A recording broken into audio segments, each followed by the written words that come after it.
Hello, this is Nick Bogacz, and thanks for joining me today on today's episode of The Business Equation with a special guest, Sarah Macon. She is the owner and founder of Macon Wellness, Pennsylvania's premier online therapy and counseling centers. Sarah Macon has been featured in major media outlets, including NBC, ABC, Fox, the CW, and the International Business Times, the Scientific Journal, and hundreds more media sources internationally. We're super excited to have Sarah today. Sarah has been named a top 100 healthcare leader for 2019 and an empowering woman in philanthropy for 2018. And she has been on the cover of Inspiring Lives magazine, Dispense magazine, and Pittsburgh Avenue West. Sarah is a nationally recognized mental health advocate and has successfully contributed to change for legislation and procedures regarding medical marijuana and online counseling. Hello, Sarah, and thanks for joining me today. Hello, Nick. Thank you so much for having me on. I'm really excited to be here. I'm really excited too. One of the reasons that I wanted to have you on was with everything that went on with the pandemic for small business owners and how hard it's been, I know, on myself mentally, and the stress that goes with that.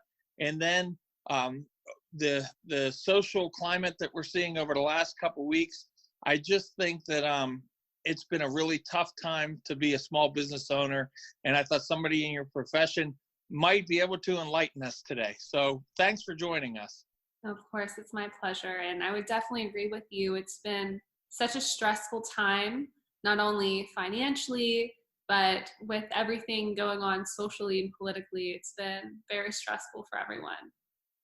Yes. And can you tell us, maybe start at the beginning, a little bit of how you got into what you do and what your day-to-day is now, and then we can get into your take on the current climate. Oh, absolutely. I would love to share that. So whenever I was young, I was always very passionate about helping people. And I actually would get in trouble because I would spend so much time on the phone with my friends when I was younger, basically doing phone counseling and not even realizing it until I was much older. And I always knew that I wanted to be able to give back and be of service, but I've always loved entrepreneurship and loved the idea of having my own business. And I started, my first business venture was lemonade delivery service whenever I was younger. So I've had equal parts business and equal parts kind of humanitarian kind of a personality trait. And so when I was going through school, I just knew that I had to have my own practices one day. And that's basically how I got started. So it seems like you had that entrepreneurial bug at a very young age. Oh, yes. Oh, yeah, definitely.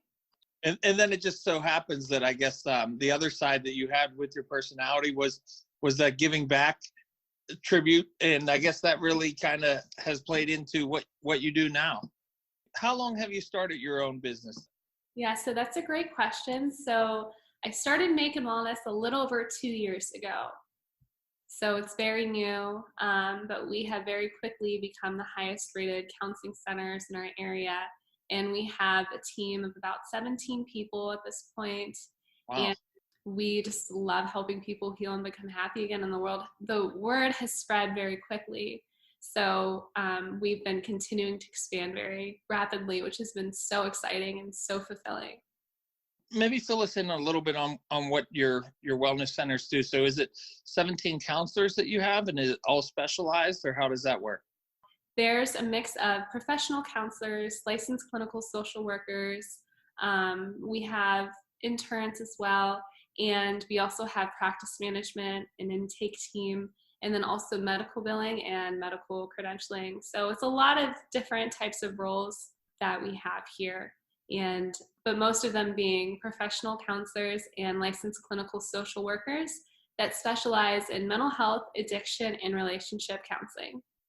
Wow, that's fantastic. It seems like in those short 2 years, you've definitely accomplished a lot. That had to have been a heck of a ride. And I know how well it feels when you put your passion out there and actually to see yourself become successful. So congratulations. Oh, thank you so much. Yeah, it's been such a whirlwind, and it's been really exciting for sure. I've noticed that, and perhaps this could be good advice for anyone in business, that the most important thing that I invest in is my personal development and my knowledge. And so when I spend the time and invest in reading and learning and attending different lectures and attending different workshops, that always seems to be so helpful. And there's always a return on investment with your personal development, but you just have to make sure you're learning from the right sources. That's so true. I think everything you said there is spot on. I believe so much in personal development, and I think you're right. Anything that you want to get better on, you really can. You just have to put the time towards it. Do you find yourself sometimes focusing on different aspects of yourself? Like maybe at some point you're reading books and going to lectures on one point, and then maybe 6 months later you find yourself learning about something else? Oh, absolutely. I identify the area of opportunity, whether it's within my company or within myself, and then I learn as much as I possibly can, make the proper adjustments, and then I move on to the next thing. I think that's what I found out about being an entrepreneur. I think that's so important is a lot of times people think education either stops after high school or after college, but really it's ongoing. I think that's sometimes the difference maker is that, and nowadays it's so easy, whether it's listening to a podcast like this that you get some good tips out of, or if it's reading a book, or if it's watching something on YouTube. I mean, it's endless of the places that you can really self-develop yourself. Oh, absolutely. Actually, one of the things that I used to do when I was single is I would actually listen to business lectures in my sleep. I would have them running in the background because your subconscious mind actually remembers everything. So even while you're sleeping. So if you want to learn a new skill and you really want to advance, it's always a technique that you can implement, is to listen to the information while you're sleeping. And of course, while you're awake too, but it can help to jumpstart your learning and your growth too. I can't do that anymore with my fiance. He would not like that. So I find it interesting because what you're talking about, I think the subconscious mind is one of the most powerful parts of learning. I really believe in that. I personally practice the law of attraction and believe very heavily and have studied it a lot. And I find myself, when COVID started and the pandemic started this year, what I did personally was I went back to stuff that I found a lot of comfort in years ago when I got started. So I started reading books rereading books that I felt comfortable with. And I made sure that I love Think and Grow Rich. So I reread it again. And what can you kind of maybe tell our listeners a little bit about deeper into the subconscious mind and more of that kind of mentality? I think you'd be a great person to hear speak about that. Oh, thank you so much, Nick. So you are absolutely right. Your subconscious mind drives so much of your behaviors and your actions. And the challenge is that your subconscious mind is like a video recorder. It's constantly recording 24/7, even in your sleep. So it's very important for you to be mindful of the content that you expose yourself to. And if you're constantly exposing yourself to very negative content, it's going to change the way that you think and behave and feel. So if you start to notice that you have very negative thoughts about your business, or for instance, with the correction that has occurred in the marketplace, you're having a lot of negative thoughts about that, or a lot of uncertainty about how the future of your business is going to be, it's quite important to first ask yourself, okay, what are the current thoughts that I have about this? And what could be a positive or a slightly more positive way of thinking about this? Many times this is when people want to use affirmations. However, they typically are not properly implemented because perhaps their business is not profitable and they want to go from losing money every single month to thinking, I'm going to grow that, I'm going to make $10 million in revenue at the end of the year. They're not going to, you don't believe that. And therefore you feel like you're lying to yourself, which therefore would make you feel bad, which you're not going to really make any realistic type of change, which this is where the law of attraction comes into place too. This is really one and the same thing. It's just different wording. So then it's important for you to realize, okay, what can I think that's a bit more positive? And then word it in the affirmative. because your subconscious mind can only think in the affirmative. So for instance, if you want the business to grow, thinking to yourself, I'm so excited that my business is starting to grow and we're starting to attract more customers and the marketing is really paying off and these Google ads are performing really well, versus thinking, oh, I don't want to lose customers, because then you're telling your subconscious mind, lose customers, lose customers, lose customers. And then therefore it's really difficult to think in a way where you can grow and expand when you're subconsciously thinking about losing and shrinking. That's fantastic. I think that explanation, for the listeners out there, that was really broken down very well. You know what I try to do, and that's why I kind of reread stuff, especially on the law of attraction, is your mind is at different points in your life. So I always get something different out of it at different times when I reread something. But I also think that sometimes the more that you get in tune with your own mind, you can catch yourself going into negative thoughts, because it's just, you have so many thoughts a day that you have to create some sort of filter. Do you see that play a part of it too, is being able to catch yourself and filter out the negative thoughts as well? Oh yeah, that's a really great point. If you get to the place where you are so mindful, that you are so aware of your thoughts, that you can challenge your negative thinking as it comes up, that puts you in such an amazing position, because then you can challenge the negative thought and then move forward. I like the other thing that you mentioned as well. The majority of thoughts people think over and over again, I believe it's 80 something or 90 something percent of our thoughts we think every single day. It's like the same thoughts we're constantly thinking. So if you're constantly thinking negative thoughts, you're not going to change magically out of nowhere. You have to really put in some time and some effort. And it's important to realize that it's better to start as young as possible, because all of our brains have something called neuroplasticity, which is the ability to change. So if you start, it's not impossible to change the way you think as you get older, but it's ideally to start this if you're 35 or younger.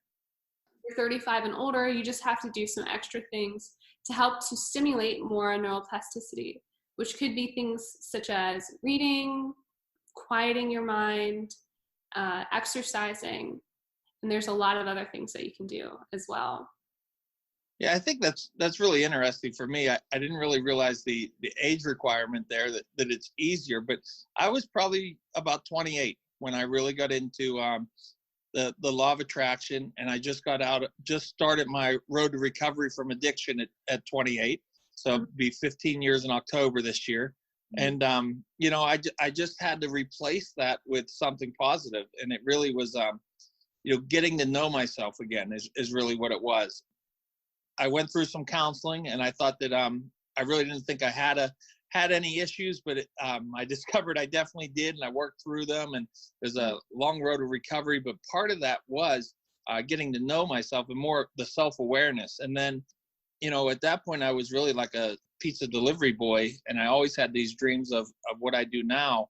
Mm-hmm. And then every book that I read would kind of throw back to another book, and it was Think and Grow Rich. And eventually I was like, what is this book? And that's when it really challenged my mind. So I'd say I've kind of been a student of the law of attraction for about 12 years. And I would say maybe in the last, I don't know, maybe 5 to 6, I've got to like I said, I start to understand a little better every time I reread through something. But it's interesting the things you say about the awareness and trying to keep those negative thoughts out, and also just the 80 to 90% of your thoughts are the same every day.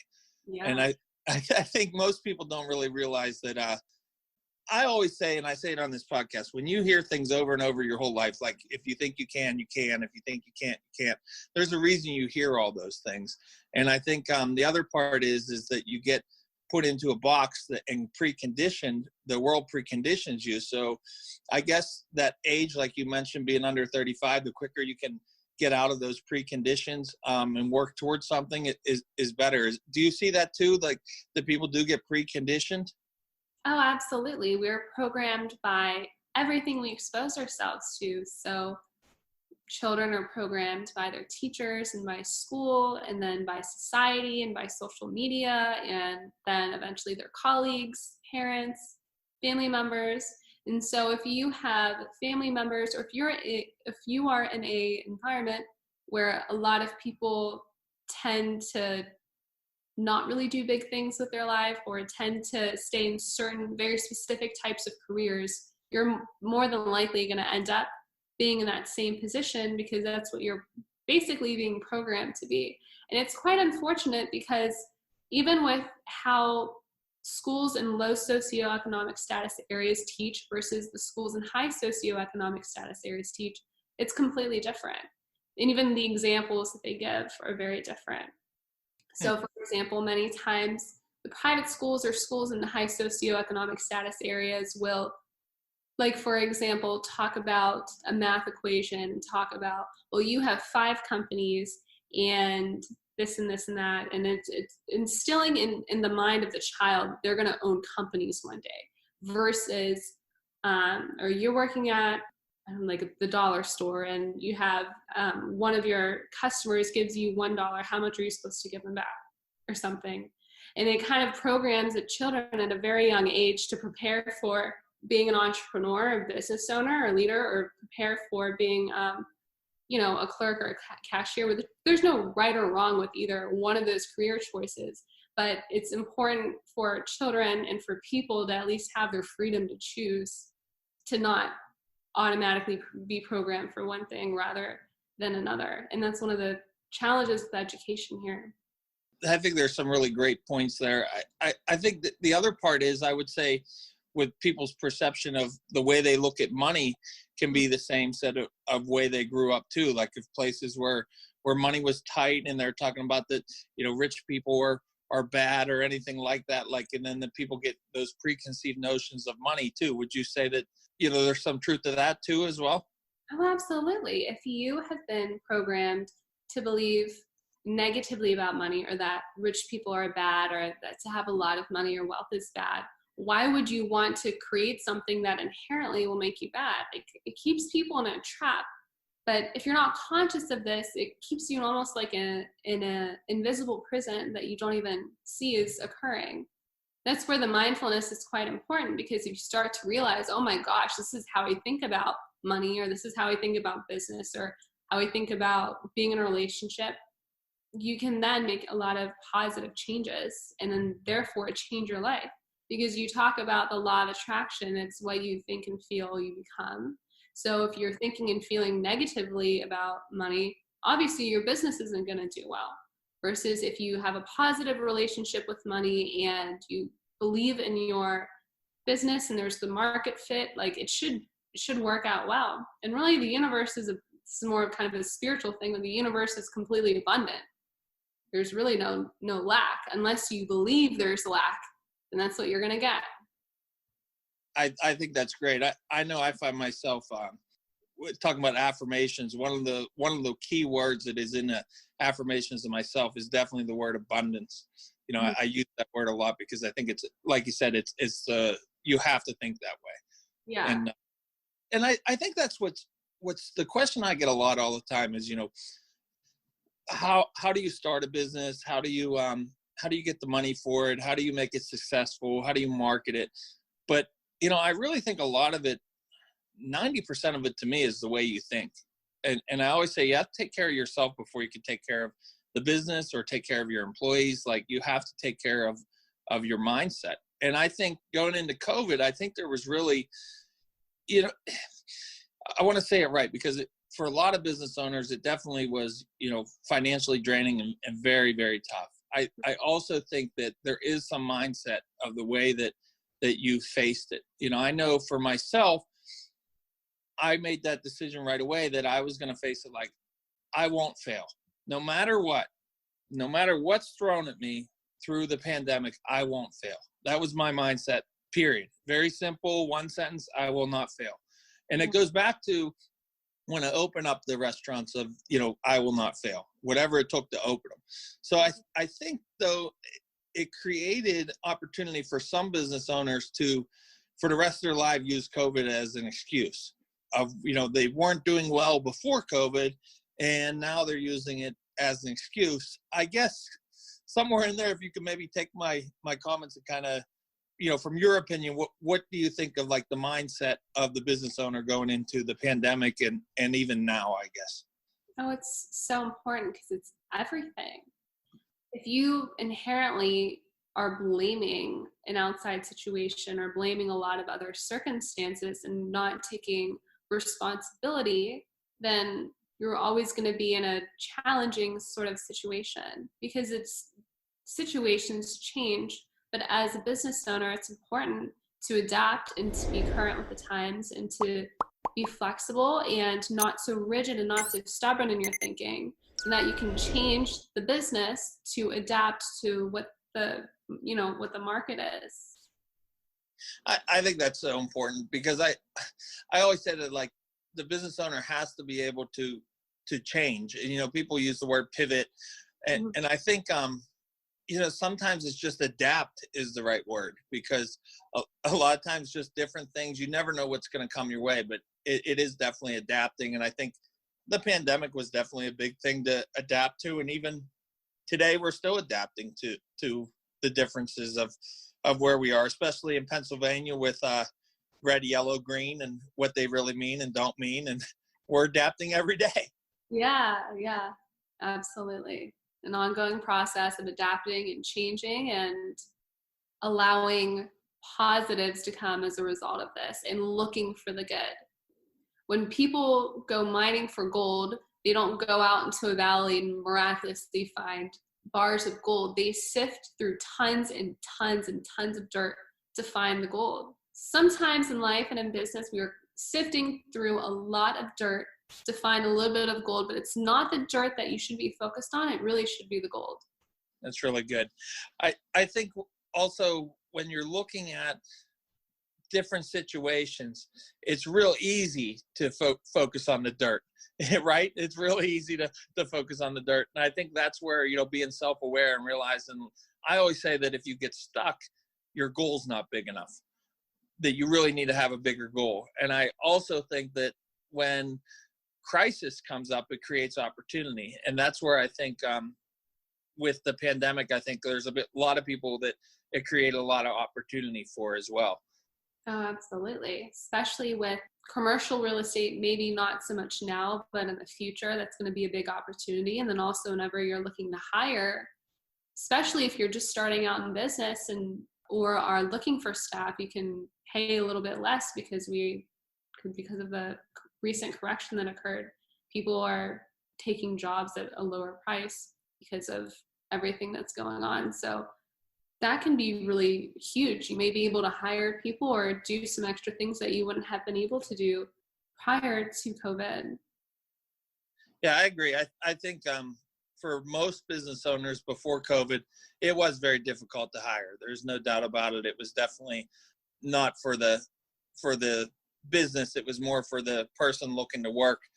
And I think that created a lot of, at different positions, it created a lot of issues. And I think that you're right. There's been a lot better applicants now I know for us, we're seeing a lot better applicants, and I think it'll be probably all over in all different areas. Oh yeah. Yeah. We just put up a couple of job listings and the response rate has been twice as high as normal. So a lot of people are looking for jobs. And what could you say, like in your business, what have you seen that was different in the last 3 months than say before February? That's a really great question.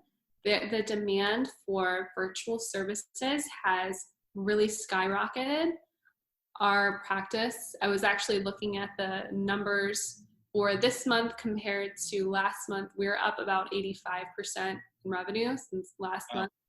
And so we were already growing. This has just really accelerated our growth. And the other really wonderful thing that has happened is we have advocated to the insurance companies to help to pay for virtual visits because not all of them were paying for that before. And so after, it actually didn't take that long because they realized that they needed to pay for this anyways.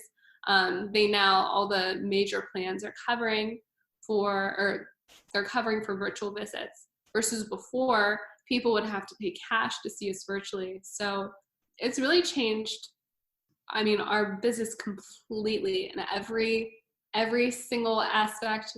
Everything that we've done, that we were doing, we've completely changed up. And our clients are actually really loving it, and they're really enjoying the virtual services. And most of them don't even really want to meet in person, at least for the time being, because it's so convenient not having to leave your house. And for us, our main office is right in the heart of downtown Pittsburgh. So then it's parking and paying for parking and walking in. And so they're really loving it. And honestly, our team is really loving it too, not necessarily having to drive in and drive home and stuff. Yeah. I think businesses are starting to look at it a different way, and they're realizing they were able to do business a different way. And I think you could argue it's more efficient too. Like the thoughts that you just threw out there. I mean, it definitely makes an argument. That's for sure. And I don't think any places would have went virtual if they weren't forced to do it either. That's the other part of it. Yeah, and that was the thing. I was talking with one of our consultants a couple months prior, and I was telling her, I would love to have to potentially one day switch everything to be virtual. I was like, what do you think the demand for that is? And so we were kind of looking into that. And so, wish granted, you ask and you shall receive. I just didn't expect it to happen this way, but yeah. That's good. So where do you see your business over the next couple years and 5 years? Like where, it sounds like you've really grown it in just 2 years. Like where do you see it taking off? That is a wonderful question, Nick. So we are just really focusing on expanding to other states and to eventually spread across the United States at this point. That's great. Yeah, I think you should. Your insights are spot on. I really enjoyed this conversation for sure. Thank you. I really enjoyed this as well, and I really appreciate you having me on. And this is so rejuvenating. I actually have a couple of copies of Think and Grow Rich, and this inspired me to reread them. Yeah, that's great. That's my children my daughter graduated last year, and my son graduates next year. And that is the book I give to all the graduates when we go to all the graduation parties. They get a card and they get a Think and Grow Rich. So amazing. I'm not sure if you've heard of this, but Think and Grow Rich is actually a shortened version of the Law of Success in 16 lessons, which I have a copy of that too. You may want to check that out. That is absolutely amazing. I will definitely, I'm writing that down so I don't forget it. Yes, I will definitely look into that for sure. I have read some of like the Master Key series, but I don't know if I've read the 16 Law of Success, but I'm always reading, so I'll definitely. I think his writings, Napoleon Hill's, are just, there's even almost 100 years later, or not 80 years later, they're still very, very valuable for sure. Oh my gosh, absolutely. I think everyone needs to check out Think and Grow Rich and his other writings, because they're really, really life-changing. And it's not just reading these books, it's reading them and then actually applying the information in your life so you can see the results. You don't want to be a lifelong student. You want to learn and then apply and learn and apply. So that way you get the positive results of doing all that reading. Yeah, no, I think you're right, because there's some books that you can read and you can, read them really quick, right? You can read a book and you're like, okay, 4 or 5 days, you read a book and you enjoyed it and you got something out of it. But that's one of those books that I find myself reading a little bit and then really pondering, and then maybe even rereading sections of it and really going back to it. And that's why I like to reread it as much as possible too, because like I said, there's at different points in my life, I get different things out of the book, but it's it's really, it's a powerful book. I think for everybody listening, if you haven't read it yet, you have to. Hopefully we inspired you to read it. So, right. It's really good. So Sarah, I really appreciate you being on today. I think you were a great guest. Where can people find you? Thank you so much. So where you can find us is at our website at makinwellness.com. That is M as in Molly, AKIN as in Nancy, wellness.com. You can follow us on social media, on Instagram, Twitter, Facebook, at Makin Wellness. And if you are ready to start working on yourself, or if you're ready to seek out some help, you just give us a phone call at 412-532-1249. We are in network with most of the major commercial insurance plans and several EAPs, and can offer you a sliding scale rate. If you don't have insurance or if you need additional financial assistance, we would love to help you. That's fantastic. Thank you so much, Sarah, for being on today. Best to you. Thank you. You too, Nick.